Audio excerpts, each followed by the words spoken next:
He grows in life, इस तरह से वो बाकी लोगों से हट के जीवन में ऊपर उठता है। जैसे अभी कोरोना गया अभी कुछ ही साल पहले, तो आप लोगों ने सबने वैक्सीन लिया है ना, सबने लिया वैक्सीन, सबने। तो अभी देखो कितने लोगों को अच्छा लगता है सुई लेना, अच्छा लगता है क्या? एक सुई कोई चूहा है हमको शरीर पे, अच्छा लगता है, लेकिन फिर भी हम क्या करते हैं, जाते हैं अपना शर्ट डाल बैठ जाते हैं, सर लगाइए, है कि नहीं? सुई देखते ही दिल की धड़कन तेज हो जाती है। अभी लगाया भी लोग चिल्लाने लगते हैं, लेकिन फिर भी लगवा रहे हैं ना, अच्छा नहीं लगता है, लेकिन फिर भी मेरे लिए अच्छा है। लेकिन इसको कुछ पता नहीं, इसीलिए उसको सुई लगा तो क्या करता है, इधर उधर भागता है, हाथ पैर पटकता है, नहीं मुझे नहीं लगाना। वो कंफ्यूज रहता है कि आज मम्मी पापा को क्या हो गया है, क्यों मेरे पीछे पड़े हैं, आज इतना दुख क्यों दे रहे हैं मुझे? क्योंकि उसको सूझबूझ नहीं है, उसमें बुद्धि नहीं। तो जिसमें बुद्धि होती है वो किस आधार पर जीवन जीते हैं, जो मेरे लिए अच्छा है, भले मुझे अच्छा लगे या ना लगे मैं जरूर करूंगा। जैसे फॉर एग्जाम्पल सुबह जल्दी उठना अच्छा है कि खराब है? अच्छा है, लेकिन उठ पाते हैं क्या? कितना मुश्किल है ना?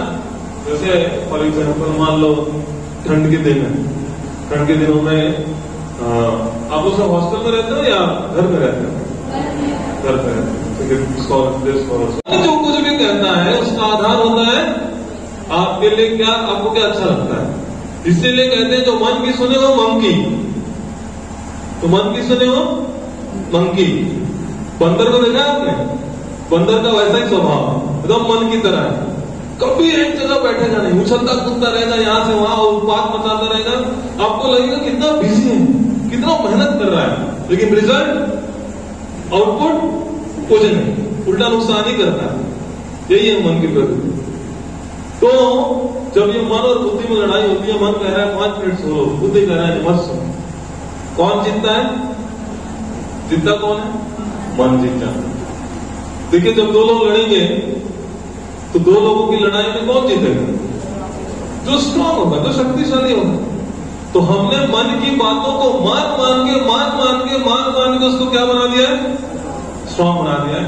और बुद्धि को स्ट्रांग बनाने के लिए कभी कुछ किया ही नहीं, तो स्वाभाविक है बुद्धि कमजोर हो जाती है। आपको सोल्यूशन में आ गए हम लोग, समझ में आया आपको? मन कैसे कंट्रोल होगा, किसको मजबूत बनाना होगा? बुद्धि को। और जब ये मन और बुद्धि में लड़ाई होगी तो कौन जीतेगा फिर? तब बुद्धि जीतेगी। अब ये बुद्धि स्ट्रांग कैसे बनेगी उस पर भी आएगा। क्या हो गया उसके सामने, कैसी परिस्थिति आ गई?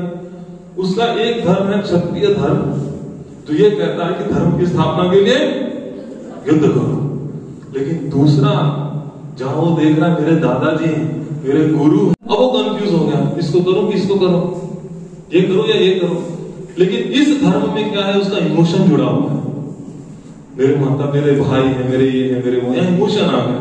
इमोशन के कारण वो निर्णय नहीं ले पा रहा है, धर्म संकट में वो रोने लग गया। इतना बड़ा धनुर्धर जब फंस सकता है तो क्या हम भी फंस सकते हैं जीवन में? We can also be trapped। लेकिन वहां तो उसके साथ कृष्ण थे, उन्होंने उसे बचा लिया। हमको कौन बचाएगा?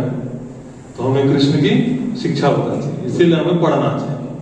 तो अब कैसे डिसीजन लिया जाए?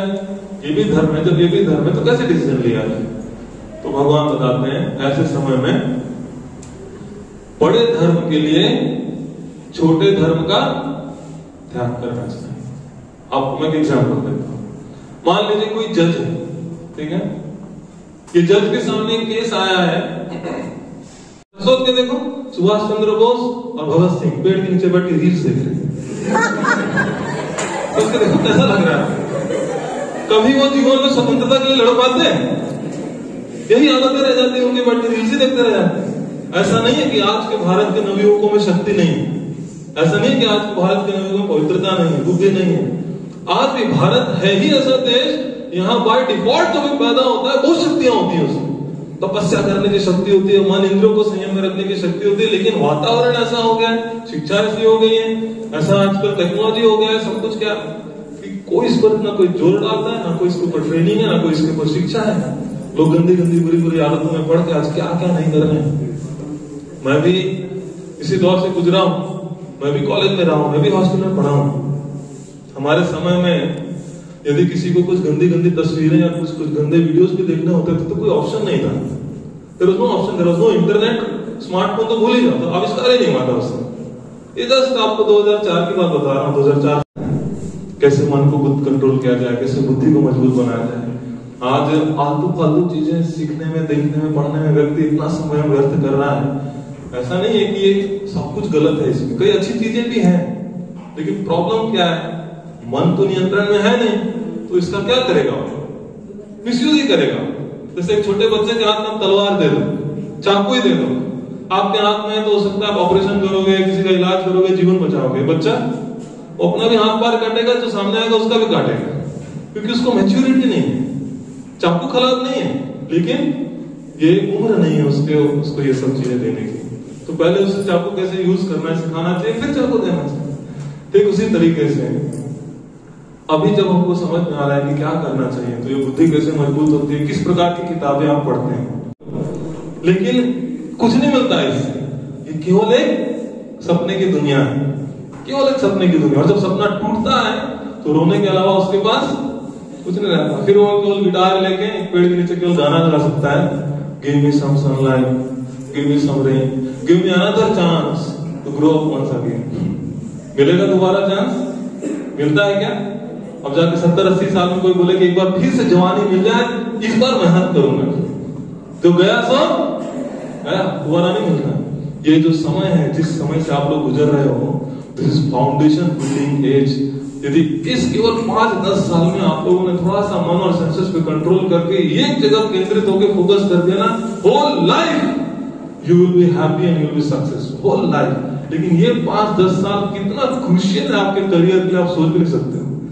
मैं इसी फेज से गुजरा हूं, कितने सारे लड़कों को, लड़कियों को गाइडेंस देते हैं, और this is a conclusion I am telling you. मैंने अपनी आंखों से देखा है लोगों को अपना जीवन बर्बाद करते हैं।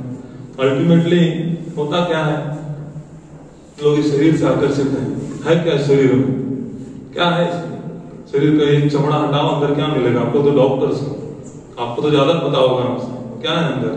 अंदर गू भरा हुआ है, स्टूल है, यूरिन है, ब्लड है, म्यूकस है, बाइल है, फस भरा हुआ है, हड्डियां हैं। क्या इसको हम बहुत खूबसूरत मानते हैं?